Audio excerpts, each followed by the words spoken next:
Pozdravljeni v oddaji Pogled nazaj. Kdaj zasledimo prvo omembo solin v slovenski Istri? Koliko jih je bilo in kako pomembne so bile nekoč? Se je tehnologija pridelave soli spreminjala skozi čas? Kako je s solinami danes? Na vsa ta vprašanja bomo odgovorili v današnji oddaji Pogled nazaj z Matjažem Kljunom iz Zavoda za varstvo kulturne dediščine. Z njim se je pogovarjal novinar Jan Bednarik.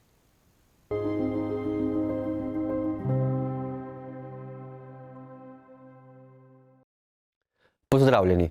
V današnji oddaji Pogled nazaj gostimo Matjaža Kljuna iz Zavoda za varstvo kulturne dediščine.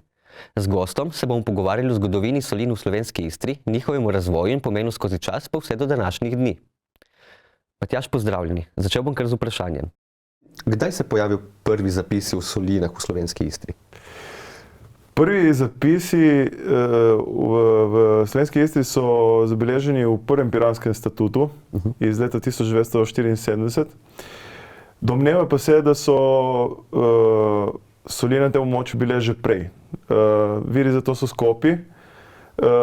Je pa to območje bilo za soline ugodno zaradi terenskih specifik, ki pa doprinaša tudi strateški pomen soli. Se pravi, da so zelo pomemben element v vsakdanjiku, zaradi katerega je bila trgovina, ekonomija, sociala dosti bolj razvita v krajih, kjer so soline bile prisotne, ne. Tako da prvi statut beleži ta uradni podatek, da so soline že bile na tistem območju in so se potem tudi naprej razvijale. Je bilo pa na tem območju, ko danes govorimo o piranskih solinah, veliko več solin, ne. Piranske soline obsegajo strunjanske, sečoveljske in lucijske. So bile pa soline tudi v Kopru, Izoli, Žavljah, Miljah in tako naprej. Tako da lahko govorimo, da je to območje kar z terenskimi specifikami in konec koncev tudi kadrom kar primeren za to obliko pridelave soli, ki jo imamo tu, ne. Je pa bil Piran, takrat piranski komun, precej večji, kot je danes. Do kje je segel vse? Podatke tega obsega Pirana v tem trenutku lahko govorim za soline, ne.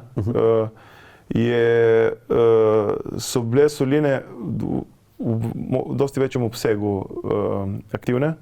Ko so bile lucijske soline, ne, ki danes ni več, so stale na območju današnje marine Portorož. In večji deli solin so bili pa aktivni, ne. Danes, ko govorimo recimo o sečoveljskih solinah, se to prideluje na območju moderniziranega predela Lera, medtem ko je opuščen del, južni del, se pravi Fontanidže, kjer pa imamo zadnje ostanke srednjeveške tipologije soli in je v bistvu tisti najžlahtnejši del solin, ki propada, pa si tega ne bi smeli dopustiti, recimo, ne. Kakšno pa bilo takrat lastništvo solin? Ja, različno. Resnično je bilo, bili so lastniki bogate družine, cerkev, plemstvo, ne. In potem so imeli z Beneškim uradom, z Beneško republiko pogodbe, ne. So je bila vedno monopolizirana, se pravi, je bila centralizirana trgovina in potem so imeli razdeljene posamezne odstotke, komu pripada posamezen davek in razmerja med tistimi, ki so pridelovali in tistimi, ki so bili lastniki, ne. Tako da samo, da bi solinarji bili lastniki, to ni bila praksa, ampak so bili lastniki več ali manj tisti, ki so jih imeli v lasti, se pravi bogatejši oziroma občina. Se pa skozi čas to spreminja. Avstrija je recimo nacionalizirala soline, ne, v začetku 20. stoletja in potem je šlo tako naprej do danes, ko so v bistvu soline v državni lasti kot območje, ne. Zdaj, v času Beneške republike, kot solinarstvo, kot gospodarska panoga, kako pomembna je bila za piranski komun? Zelo pomembna. Je imela strateški pomen, je vplivala na ekonomski razvoj seveda, ne, ampak tudi na vse ostale segmente, ki so na področju kulture, sociale, arhitekture, razvoja načina življenja in ko še danes govorimo o piranskih solinah in povezavi z mestom Piran, se vedno pojavi ta izraz, da je Piran zgrajen na soli, ne. In konec koncev je ta dejavnost, ta panoga tudi nekako umestila mesto Piran v svet, ne. Da so te povezave tudi širom onkraj mesta bile povezane predvsem zahvaljujoč trgovini s soljo. Je pa potrebno povedati tudi to, da so takrat tudi že najemniki delali tudi na poljščinah, ne. Tudi se reče en tak rek je, da se nera in salinera in kampanja, se pravi, če je bilo v solinah, ni bilo na poljih, ne, če pa je bilo na poljih, ni bilo v solinah. To je povezano z vremenom. Se pravi, če je bila velika suša, kot je zdaj, trpi delo na polju in obratno. Tako da pove pa tudi, da so bili ljudje vpeti tudi na delo na poljščinah, ne. Bilo je dosti oljk, dosti žita včasih, ne. In tako da so si ljudje tudi tam dobili en del dohodka, ampak je imela strateški pomen in zaradi potencialov, ki jih ta dejavnost ima, bi nedvomno po zgledu tudi drugih solin, ga imajo lahko komot še danes, ne. Zdaj, piranski komun ni dovoljeval tujcem graditi soline. Zakaj? V 16. stoletju so modernizacijo postopka naslonili na postopek prenešen iz Paga. Ne? Petula je prišla iz paških solin, ta postopek predelave solina na predelavi solin, spravi na biosedimentu, ki ga je treba vzgajati, je prišel iz otoka Pag.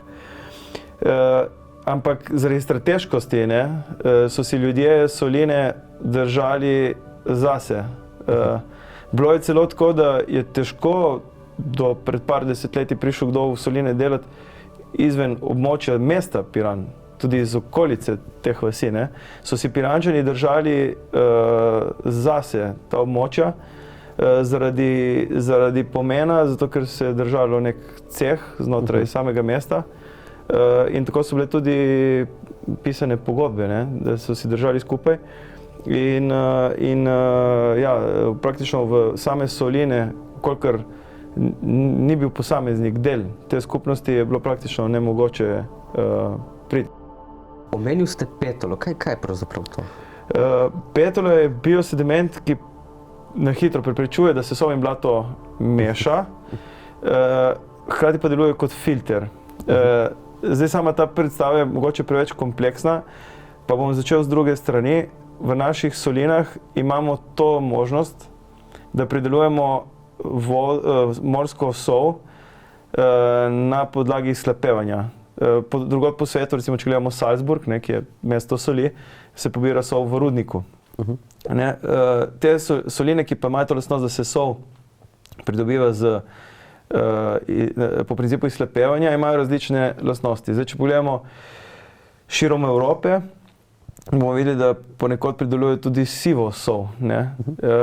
Pri nas jo pa imamo belo zaradi petole, zaradi te podlage, ki preprečuje v kristalizacijskih bazenih, da se sol v pobiranju ne meša in to omogoča ta petola, ki je bila prenešena v začetku v 14. stoletju iz otoka Pag. Ta receptura za poenostaviti, za jo vzgojiti, je pa potrebno več let dela, prisotne samo v kristalizacijskih bazenih. Se pravi, v teh bazenih, kjer se voda zgolj koncentrira in ni potrebe, ker se tam sol ne pobira.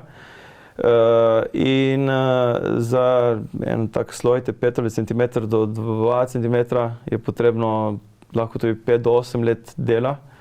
Je živa podlaga, za njo je potrebna izjemna skrb, poleti in pozimi dela se proces gnojenja, ki se mu reče konciranje, ne. Je za tako poenostaviti kot koža, če je preveč vlažna, gnije, če je preveč suha, gre v prah, ne. In tako da lahko 5 do 8 let dela uničiš zelo, zelo hitro, tudi v nekaj dnevih jo tako poškoduješ, da lahko začneš praktično od začetka, tako da ta skrb za vsak minimalen delček solinarske infrastrukture je ključnega pomena, ne. In če to dodam, recimo Sečoveljske soline so velike 650 hektarjev, ne? In je to neka površina, kjer bi si človek rekel, da je mogoče si privoščiti eno napako, pa dajmo tu narediti globjo kotanjo, kaj čemo, ne. Ampak ne, en majhen element, ki ga zgrešiš, voda ne bo tekla, ne. In se pravi, je človek vpet v tako prostranem območju na prav detajle, ne. In to je ena taka vrednota, ki nas tudi kot ljudi opominja, kako smo v nekih sistemih, v nekih območjih, kjer si kultura in narava podajate roki, ne, koliko moramo biti do vsakega elementa tenkočutni, da teh ravnovesij ne porušimo, ne. Kakšno je bilo v tistem času tehnologija pobiranja solin? Je bila že delitev dela, je to en sam solinar od začetka do konca počel? Ja, to je zanimivo. Recimo, ko so uvedli ta paški način pridelave soli, je pretežno bila oblika dela vezana na družino, ne. Tudi solinarske hiše in razdelitev polj je vezana na družinsko delo, se pravi, je celotna družina bila vpeta. Tako je tudi potekal prenos znanja. Potem se pa ta način pridelave soli spreminja z modernizacijo. In to lahko recimo na dobrem primeru vidimo v dveh mentalitetah dela v Sečoveljskih solinah, ko imamo polovico soli modernizirano in polovico soli z ostanki srednjeveške tipologije solinarstva, kjer so pridelovali do leta 1968. Ne? In tam je bilo vedno uprto na posameznih enotah, se pravi hiša in fond, kjer je solinar in njegova družina prideloval sol, hkrati pa je bil vzdrževalec in pripravljal vodo. Ne?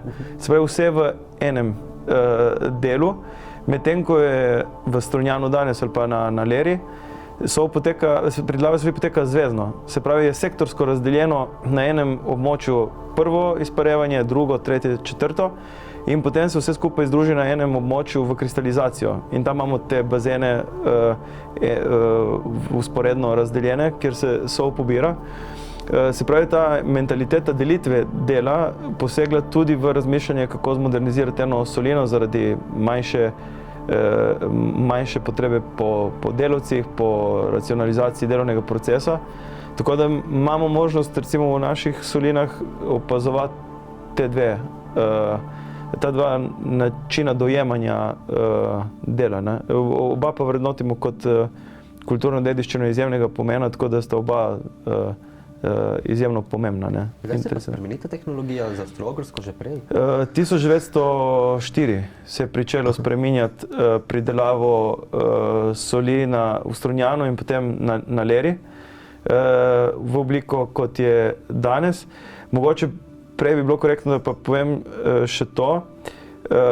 Različni vnosi so bili pa že tudi v preteklosti uvedeni. Recimo, en tak primer je vetrnica. Ne? Vetrnica, ki je bil tudi simbol recimo muzeja solinarstva, ne? Ki se uporablja za prečrpavanje morske vode, slanice iz nižjih predelov solin na višje, je bila uvedena v 19. stoletju. Tako da ni bila prisotna recimo, da rečemo v 17. 16. ampak je bila uvedena prej. In taki tehnološki vnosi so bili uvedeni sprotno, ne? Tako kot so prihajale tudi solinarske hiše kasneje in tako. Tako da se je sproti nekako dopolnjevalo to. Take prav zareč grobe spremembe pa so povezane s prav spremembo pridelave v konceptu, ne? In to se je zgodilo tam začetek 20. stoletja, najprej v Strunjanu, potem na Leri in tako podobo strunjanskih in solin na Leri lahko spremljamo od takrat tudi do danes. Ne. Zdaj, v času sezone so družine bivale v solinah, za čas sezone. Koliko ljudi pa je bilo takrat? Imamo ta podatek? Po enih podatkih je bilo včasih tam prisotnih tudi 3000-4000 ljudi v piranskih solinah, ne. Pravi v Luciji, v Strunjanu in v Sečovljah. Za eno predstavo bilo je včasih prisotnih 300 do 400 hiš solinarskih, teh kristalizacijskih bazenov, kavidinov, ne. Danes, recimo vsak solinar danes na aktivnih solinah na Lerjih ima od 18 do 24 in terja nek napor, ampak tudi ko se tisto prostranost vidi, je to en obseg, ne, površine. Včasih je bilo takih bazenov 7000 na celotnih solinah. In to priča o tem, kakšno pomembnost je ta panoga imela, ampak to številčnost pomeni, da je seveda ogromno dela bilo vloženega v same kavidine, se pravi kristalske bazene, ampak na celotno ostalo infrastrukturo, ne. Se pravi, je konstantna prisotnost človeka tam pomembna, da delajo taki detaljni deli, ne, in v bistvu se vse skupaj rezultira v beli soli, ne. Tisto je samo ena kljukica, ki pove, da so vsa dela ostala dobro upravljena in skozi čas, ne. Za neki točki severnojadranska mesta podpiše pogodbo o obvezni prodaji soli Benetkam. Kakšen učinek ima ta podpis na sam razvoj Solin in pa tudi na same komune? Sama prodaja soli je ključnega pomena za vzdrževanje soli, ne. Takrat je bila sol monopolizirana strani Benetk in drugega pravzaprav odkupa, ne, ni bilo, ne. Bil je en del, s katerim je razpolagala sama občina Piran, ne, sedmina, ki so ga potem prodali naprej. Ampak takrat je bila sol zaradi strateškosti vezana na centralno oblast, ki je imela to nadzorno komponento, se pravi, da je oblast lahko nadzirala vsak 5 soli, zaradi te strateškosti, ne. Tudi v soline so imeli posamezne vstopne točke, kjer so bili nadzori, ne. Se pravi, so ljudi pregledovali, da slučajno ni prišlo do tihotapljanja, ne, soli, ki ga je bilo precej, da ne bi prišlo na trgu do soli, ki bi bila, da ne bi prišlo do črnega trga, ne. Ta črni trg pol ruši samo ceno, tako da takrat je oblast imela trdo roko nad tem. Po drugi strani je pa razpolagala in s ceno in s količino, ne. Ko je ocenila, da je soli dovolj, so tudi proizvodnjo ustavili za tisto leto, ne. In tako so podatki, ko so imeli prav določene mere, koliko soli se predela letos, in v tistem trenutku so potem določili, da pač se predelava soli za tisto leto ustavi, ne. Je sama ta obvezna prodaja komunom ustrezala, ker konec koncev to pomeni nek stalen dohodek, če imaš obvezno prodajo nekam? Ali so tako zniževali cene, da to ni bilo nujno res? Solinarji so imeli 5-letne, 10-letne pogodbe z Benetkami in tam so se usklajevali za cene, za pogoje in so bila taka kar močna pogajanja, ne. Zato, ker se je vedno ta borba za boljši socialni doprinos dvila, ne. Solinarji so vedno želeli imeti boljši status, tako da take stvari so se dogajale v preteklosti in se dogajajo tudi danes, ne. Da v bistvu so si tisti, ki odkupujejo, prizadevali za sebi čim boljše pogoje, ne. In tisti, ki prodajajo tudi za sebi. In ta konstanta je neka stalnica in tudi moji starejši kolegi, ki so to raziskovali, ugotavljajo, da se skozi stoletja, ne, zgodovina praktično kot mentaliteta, ne spreminja kaj dosti, ne. Se zdi 100, 200, 300 let veliko, ampak za naša življenja. Ampak ko pogledamo v neki celoti, 400 let ni dosti, ne, za razvoj neke civilizacije. In se te pojavi praktično in oblike v drugih, mogoče časih, v drugačnih formah pojavljajo vse skozi, ne. Tako da se spremenijo oblike, ampak same take mentalitete so globoko v nas, ne. Pa imamo kakšen podatek, koliko soli se je pridelalo v času Beneške republike? Ravno pred dnevi sem bral, takrat so imeli enoto modije, ne. Modije je približno 800 kilogramov In je bilo različno, če se prav spomnim, je bilo na leto 3500-3200 modijev, ne. Je pa to odvisno od velikosti solin in tudi do teh določil, koliko soli se v tistem posameznem letu pridela. Ne. Se pravi, tudi če je bila kapaciteta soli sama večja, ne, če je bila ta omejitev, potem bi lahko mogoče naredili 5000 modijev, pa so določili zaradi cene, zaradi kapacitet, ki so bile že napolnjene, ne, do take mere. In pomembno je mogoče povedati, da so se soline v obdobju opuščale in širile, ne, tako da to je podatek za enoletnico. Pol so razširili soline, pa so bile kapacitete večje. Avstrija recimo soline močno razširila, ne, takrat avstrijska oblast, zato ker je imela interes po večji količini soli in v bistvu največji obseg solin piranskih je bil ravno v njih v času Avstrije, ne.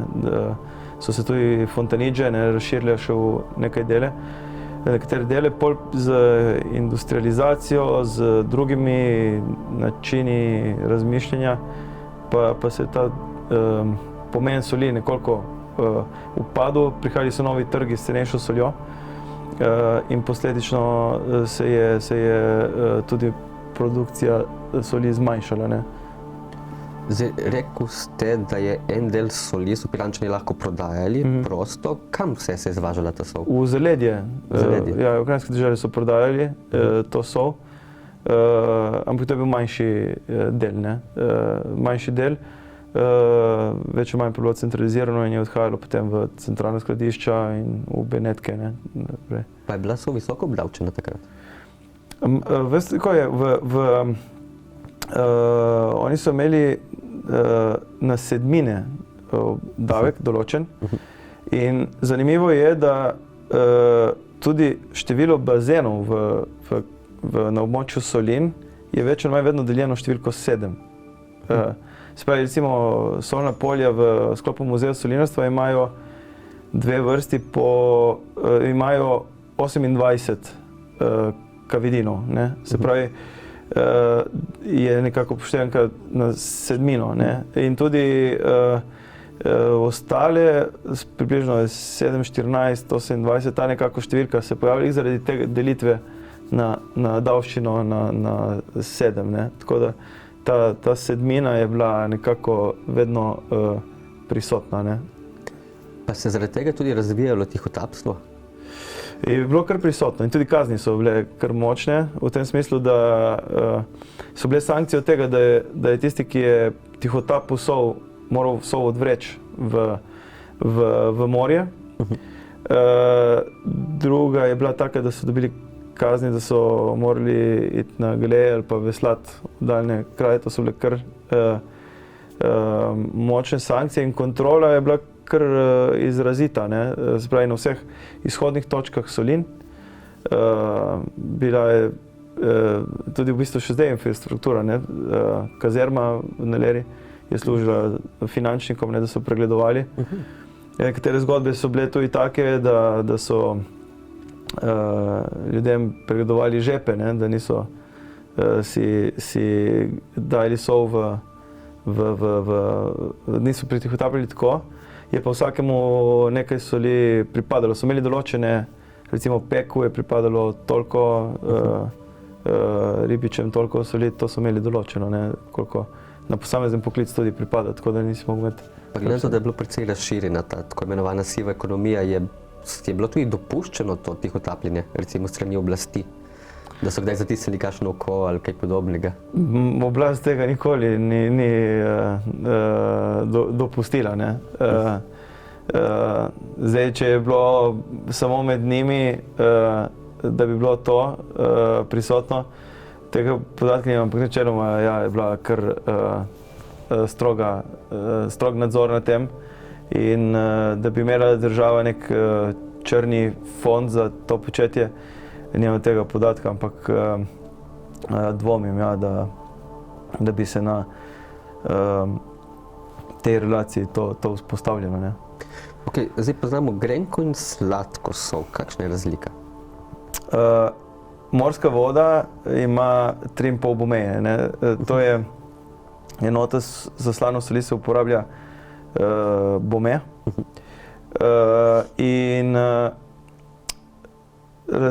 Morje so različno slana. Ne? Naše morje je relativno dosti slano. Sol se izloča pri 25 bomejih. Morska voda pa nima samo natrija in klora, ampak je njena sestava zelo pestra, ne? Brom, magnezij, kalij, težke kovine, karbonati in tako naprej. In v posameznih fazah se posamezni minerali izločajo. Zdaj, če gledamo, da se sol izloča pri 25, do recimo 27-28 se izloča pretežno natrij in klor in tam dobimo najbolj čisto zmes soli. Če bi pustili sol, da izpada tudi potem na 30, bi še vedno imeli sol, ampak zmešano z različnimi minerali, ki so bolj grenki. In tista sol bi bila bolj grenka sol, ker se pa v takem tipu soli, kot je naš vrši pridelava soli, pobiranje soli dnevno, se pobira samo to razmerje, od 25 do 27-28 in prihaja do tega, da se pobira več ali manj sladka sol. In v naših solinah je tako, da ko se preseže ta vrednost, se tudi vodo zamenja. Ne? Ima pa recimo tista utrujena voda, ne? Se pobarva tako v rumenkasto rdeče, je pa tista voda, ki je pa, se uporablja v termah, ne? Je zdravilna zaradi drugih lastnosti in tako tudi se tisto blato polupija z temi elementi, ki bolj tisti, ki se tem ukvarjajo, vejo, kakšne doprinose ima. Ne? Ampak ta sladka sol, tudi v Italiji uporabljajo ta izraz sale dolce, ne? Izvira iz te dnevne žetve, ko se pobira več ali manj sol, mislim, da 96% je soli v tisti soli, ne? Tako da ni v njej grenkih mineralov, ki bi grenili to sol. Ne? Za konec 18. stoletja Beneška republika razpade, soline pridejo pod Avstro-Ogrsko. Neko izločnost se že dal, ampak kaj se takrat začne dogajati s solinami? Kako poteka? Se razvijajo, se širijo, ste rekel? Ja, pride do razširitve solin. Avstrijska oblast se odloča za razširitev solin. Pride tudi do logističnih izzivov v samih solinah. Pospešeno se gradi, to sicer že prej, če so bila prej centralna skladišča v Benetkah, je bilo potrebno z razpadom Benečije postaviti novo infrastrukturo, ker se so v skladišči. Sicer recimo 1824 se začne izgradnja skladišča soli Grando, potem Montfort, kasneje pa je bilo še skladišče na Seči, še večje. Tako da se je v bistvu vsa infrastruktura prilagajala novo nastalim okoliščinah in tudi trg se je potem tudi spremenil, ne? Ker ni bila več centrala v Benetkah, ampak zareč Dunaj. Ne? In tako da za same soline, če gledamo v nekih tako matematičnih izračunih, se je spremenilo veliko državnih jurisdikcij. Ne? In to vpliva na samo organiziranost, na samo trgovino. In to se je dogajalo pol tudi z Jugoslavijo in danes z Slovenijo. Ne? Je vedno nek nov izziv in tudi čas, ne, generira to. Pred 200 leti niso razmišljali o solinah kot o turističnem potencialu, recimo, ne? Da bi hodili ljudje 200 let nazaj gledati soline kot turisti. Tega recimo ni bilo. Tako da vsak čas prinaša neke nove izzive in okoliščine, v katerih se te soline nahajajo. In en pomemben element je tudi globalizacija. Ne? Včasih je bil svet, je globalno pomenilo dosti manjše okolje, ne? Danes je globalno cel svet. Ne? In tako je tudi povezana trgovina. In nikakor pa to ne pomeni, da je to kakršnokoli upravičilo, da se vrednot teh solin vrednoti na tak način, da bi lahko delovali v obsegu, kot so nekoč. Ne. Take zglede lahko vidimo ponekod v Evropi, ker so soline in revitalizirali in danes delujejo zelo zgledno. Ne. In tak potencial, tak zgled bi morali vzpostavljati tudi tu, ker vrednost in pomen teh solin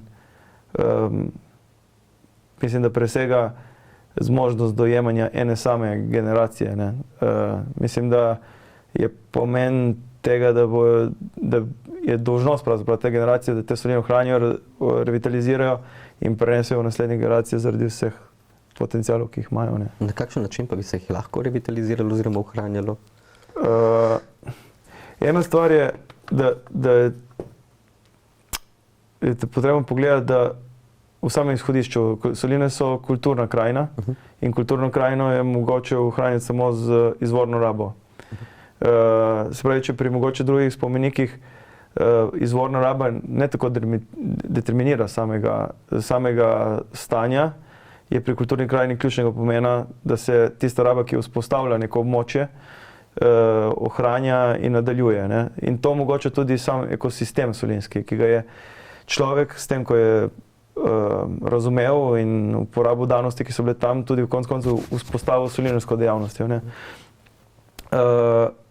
Pridelava soli je še vedno ključen element obstoja soli. Vzdržuje vso infrastrukturo in hkrati kot sam izdelek je tisti, ki naj poganja razvoj in samo jedro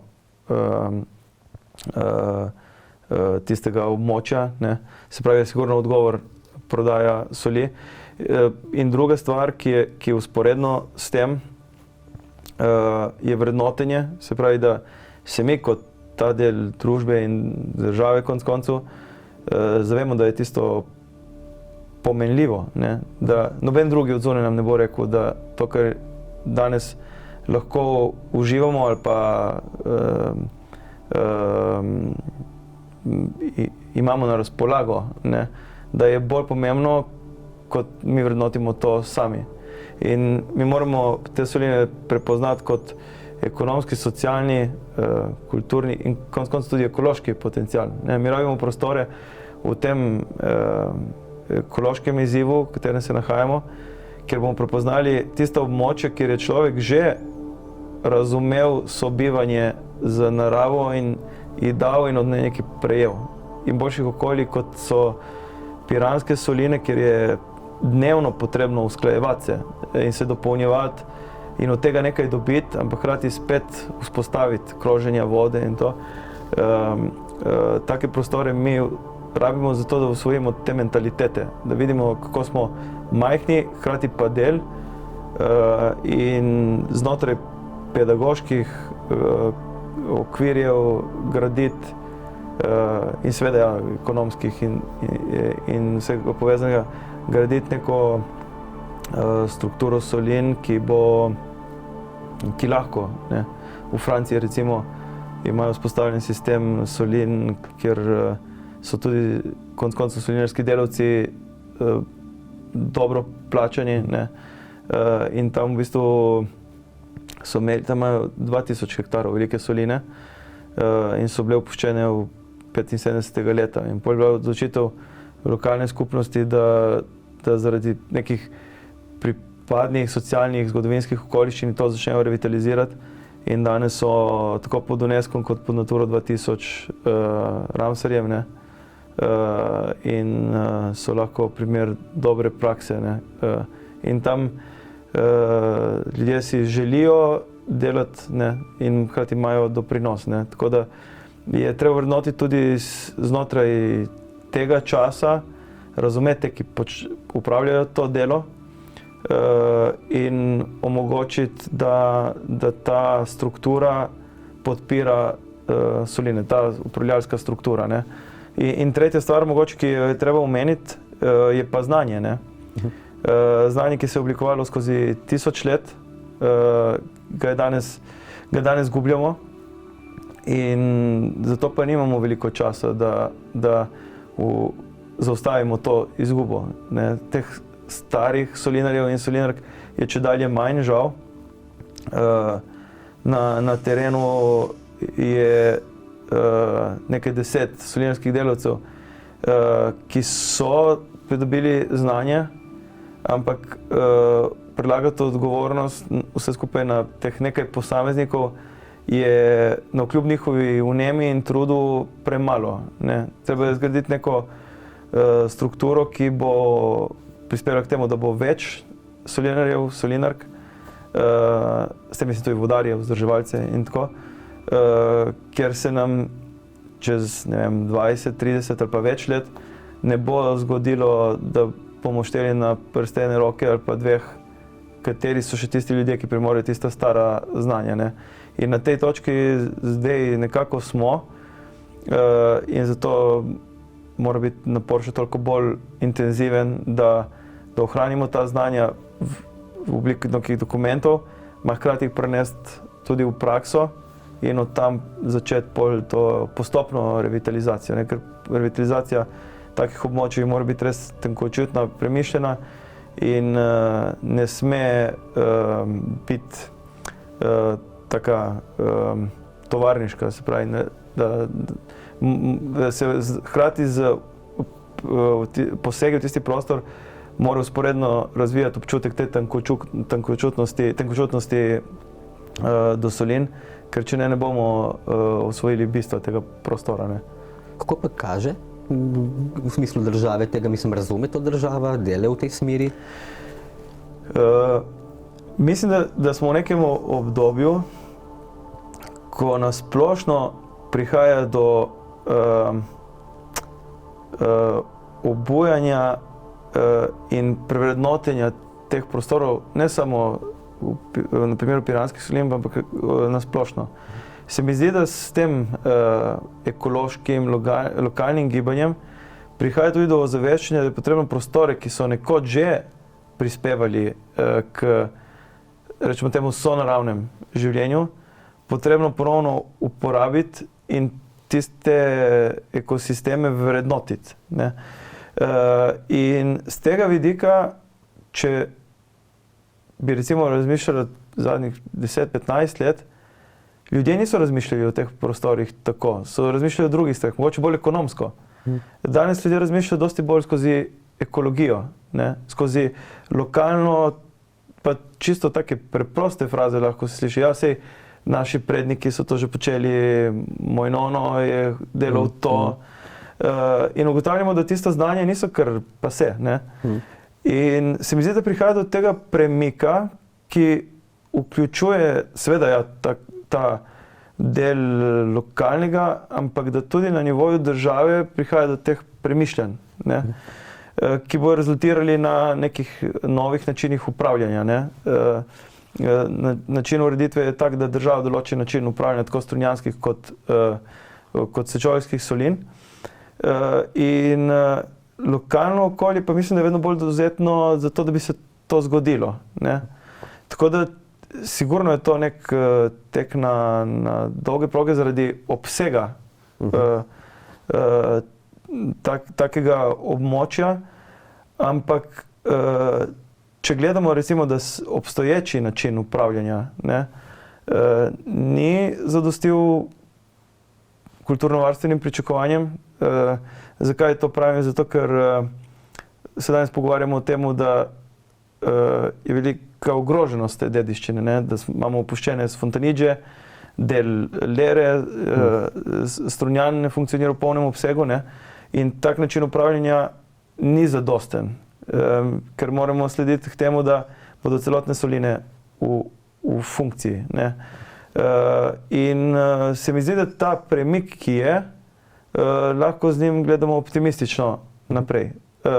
Lahko se bo pa zgodilo, da od tega premika ne bo nič, ne? In bomo čez 10 let govorili o še slabšem infrastrukturnem stanju. Ampak mislim, da tako kot so prej govorila, da generacijska obveza je, da ta potencial, ne potencial v ekonomskem smislu, ampak ta družbeni potencial, kulturni, ki ga tisto območje ima, mora biti toliko navdihujoč, da se to ne zgodi. Zato, ker danes soline je treba gledati tudi iz vidika prostora, ki ga lahko omogoči ljudem, da imajo prostor, kjer lahko delajo, a hkrati bivajo v nekih, bivajo v smislu solinar, kot je danes, to, kar je vedno bil, da je v prisotnosti nekih blagodejnih ritmov, ne, ki daje nek socialni povračilo, ampak hkrati nek tisti odziv, ki reče vsakemu praktično, ki tisto delo poizkusi, ja, to bi delal, ne. In tisti, ja, to bi delal, je treba ljudem tam omogočiti, ravno zaradi tega, ker tisto okolje, s tem, ko ja, to bi delal in delaš to na pravi način, spravi na uročen način že 1000 let, ohranja in vzdržuje tudi ta ekosistem. Ne. Če tega ne bo, bojo to neki kratkoročni intervencijski ukrepi, zelo nasilni, ne, z bagerji, z betoni, ki bojo lokalno rešili eno luknjo, drugo luknjo, in bo v bistvu to prihodnost nekega zatoka. Vidimo pa lahko, kaj se zgodi s solinami, recimo, če jih opustimo na levem bregu Dragonje. Ne. Tam je v bistvu rastje in tam pravzaprav ne prepoznamo več solin, ne. Ampak tam ni več človeka, ki vodo spreminja, ki vodo manevrira in skrbi za dnevno infrastrukturo. In tisto je nekaj, kar recimo si ne želimo. In posledično pa seveda, ja, dnevna skrb prinese tudi manjše stroške vzdrževanja, ne. Najslabše soline pustiti in potem gre to linearno stroške eksponentno gor, ne. Je pa še eno stvar, če lahko dodam tu, soline je potrebno gledati skozi pomen, ki ga imajo, tako v ekološkem in kulturnem smislu, ki gre eno z drugim, z enim velikim privilegijem, ki ga imajo, in tudi odgovornostjo, da lahko rokujemo z njimi. Nikakor pa ne, jih ne smemo gledati z vidika stroška in tega, da se ne da.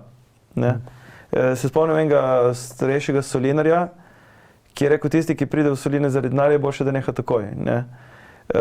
Soline nikoli ne smejo biti strošek, ampak so vedno ena priložnost za celotno skupnost. Ne. In vedno so to dale nazaj. In tako bi lahko tudi danes dajali in tudi v prihodnje. Ne. Koliko so govorili, da so soline gradile, mesto Piran in ga zgradile, lahko tisto območje mogoče še širše gradijo komoče naprej. Ne. Zdaj tudi vi sam se raziskovalno ukvarjate s solinami. S čim se ukvarja ta projekt, pri katerem sodelujete? Ta projekt se ukvarja na več nivojih z doživljanjem solinarstva strani tistih, ki so dnevno vpeti v solinah. Po drugi strani pa lahko znotraj znanstvenih okvirjev danes preučujemo tudi upravljalske koncepte, v katerih se soline nahajajo, da v bistvu imamo možnost vedeti, da je konceptov upravljanja več. Zdaj recimo ena taka zanimiva ugotovitev je, da je recimo pristopov v okoljevarstvu več. Ne? Recimo, in tudi v kulturnem varstvu. Ko mi rečemo, aha, nekdo je konzervator, se pravi, je uveljavljen tak in tak pristop. Jih je dejansko več načinov. Ne? To se lahko v zgodovino vidimo, da so se spreminjali tudi pristopi. Ne? Več desetih je pristopov v okoljevarstvu. En je recimo tak, je mogoče danes najbolj uveljavljen, je koncept trajnostnega razvoja. To je ena oblika. Ne? Pol so globoke ekologije, socialne ekologije. Vrsto teh načinov je, kjer v bistvu lahko mi vidimo, v katerem pravzaprav diskurzu se danes tudi naše soline nahajajo, ne. In druga stvar, potrebno je razumeti okoliščine in zgodovino tega območja, ne. Se pravi, da se razume, kakšen tok zgodovinski je potekal, kakšne danosti so, vključno z upravljalskimi vidiki, kakšne pravne okvirje imamo danes na voljo, ki vzpostavljajo to stanje in kakšna so pričakovanja tistih, ki z solinami upravljajo danes na različnih nivojih, ne. Se pravi, od solinarjev do tistih, ki so nosilci upravljanja neposredno, do državnih akterjev, ki upravljajo z solinami in kakšni so njihove predstave, ne. Ker če recimo znotraj vseh teh 4 recimo sklopov, ki sem jih omenil, ni enega, ki si prizadeva za recimo revitalizacijo, težko pričakujemo, da se bo to zgodilo, ne.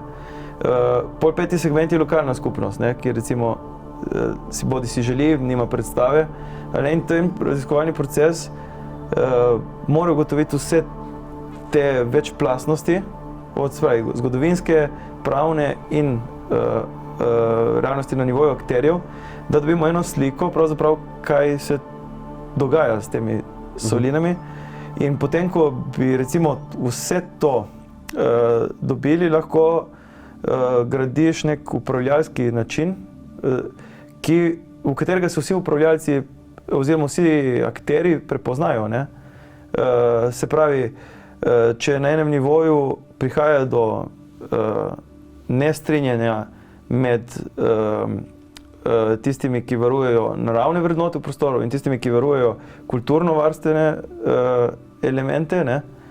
Treba ugotoviti, kje so te šumi nastali, zakaj so nastali, ne, iz kakšnih izhodišč in kako jih razrešiti. In te neki komunikacijski nastavki to omogočajo, seveda, če je to delo prej opravljeno, ne. Ker najslabše recimo v takih okoljih je, da prihaja do težav, ne, ali pa do propada območij, kjer se sploh ne prepozna, kakšen bi bil problem, ne. Pol lahko pride do tega, da prepoznaš problem, pa se ga neuspešno reši, ali pa na napačen način, ali pa da sploh ne zaznaš problema. Ampak da ga rešuješ na napačen način, samo na nivoju recimo enega konflikta, ne, argumentativnega, se pravi, ne, to se ne more. To si kot taka zrela skupnost ne smemo privoščiti, zato ker, zakaj? Zato ker tudi mi smo v tistem prostoru majhni. Tudi mi smo del tega tisočletnega privilegija, ne? In ta privilegij nam nalaga to odgovornost, da smo sposobni to razrešiti. In to veličino tega prostora je treba znotraj naše majhnosti, se pravi, preseči našo majhnost in take sive cone, ne, razrešiti v dobro tistega območja, ker samo to je pogoj, da to se dogodi lahko pred 70 leti pedagogike ni bilo toliko, ne, kako bi se pride nek nov vnos, ker družba želi vzpostaviti nek ta način dojema tu enote. Se pravi, kako ta prostor vključiti pedagogiko, ne. Seveda so tudi težnje nekega masovnega turizma lahko prisotne. Temu se reče ne, ker tisto uniči tisto, kar je ta prostor. In tu mislim, da smo si tako kulturnovarstveniki kot naravovarstveniki enotni in tu si moramo biti opora, ne. In vedno več, kot preučuješ, vidiš, da v bistvu vsi akterji razmišljajo pravzaprav enako. Samo uskladiti treba te različne predstave v prostoru, ampak mislim, da več, kot se ljudje pogovarjajo, so se pripravljeni pogovarjati, bolj lahko najdeš neke rešitve, ki so mogoče na začetku nezamisljive, ne, pol pa na koncu vidiš, da so bile v bistvu non-stop na dosegu roke, ne. Okay, sliši se precej kompleksno. V kateri fazi pa je projekt? Mislim, zdaj se pričakuje zaključek projekta? Ja, ta projekt je 3-letni, mi smo zdaj v 1. letu, tako da neki rezultati bojo pol v 3. letu, zdaj se več ali manj preučuje, dela na terenu. In tako da v 3. letu se bo spravilo skupaj tisto, kar se je, takrat bomo pobirali sol.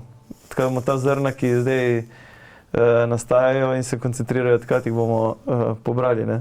Upamo, da bodo čim bolj beli in sladki. Ok, super, z moje strani je to vse. Hvala za pogovor. Hvala lepa.